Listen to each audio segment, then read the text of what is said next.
So today we're going to talk about comparisons and what that means for the ACT test. Now, in English, there's two main ways to compare things. We have comparative adjectives and superlative adjectives. Now, comparative adjectives are when you want to compare just two items. Superlatives are used when you want to compare three or more items. Some of these include more, faster, smarter for comparatives, so those ER words. And then for superlatives, we have words like most, fastest, smartest, etc., etc. So we have those EST words. Now, the ACT test will make sure that you can tell the difference between these. Let me give you an example sentence. Try to find the error here. Between butterflies and spiders, humans admire butterflies the most. Hopefully you picked it out right there. So the problem here was that sentence was using a superlative phrase when it should have been using a comparative one. So let's look at this. We have just two items being compared, butterflies and spiders. Those are two items. When we only have two items, we need to use a comparative, not a superlative. So these would be more instead of most, or an ER word instead of an EST word. Now, that covers kind of the grammar half of this, but there is a little bit more that I want to mention about the reading section on the ACT, because there are a lot of comparative questions in the reading section.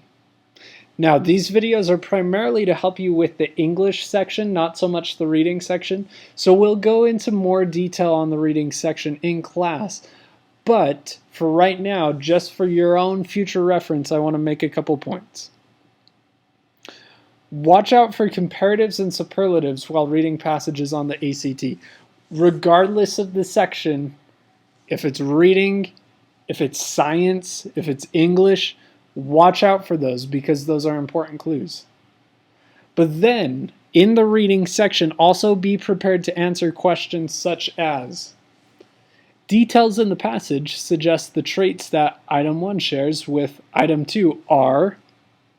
So in this sort of question, they are asking you to look for similarities between things, and they may not use comparative or superlative words, but chances are they probably will. So watch for comparisons and watch for how things relate to each other.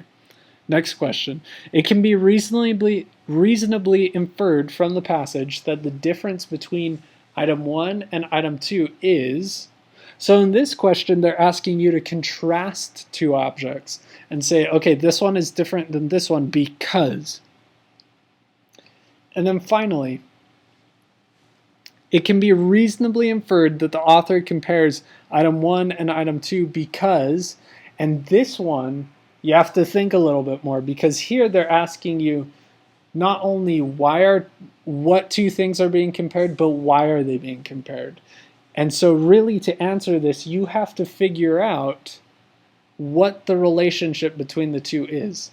Now, like I said, this is mostly for the reading test. On the English test, just look for those comparatives and superlatives, which are right here. More, faster, smarter for comparatives. Most, fastest, smartest for superlatives. Remember, you're looking for ER versus EST words. If you have any questions, let me know.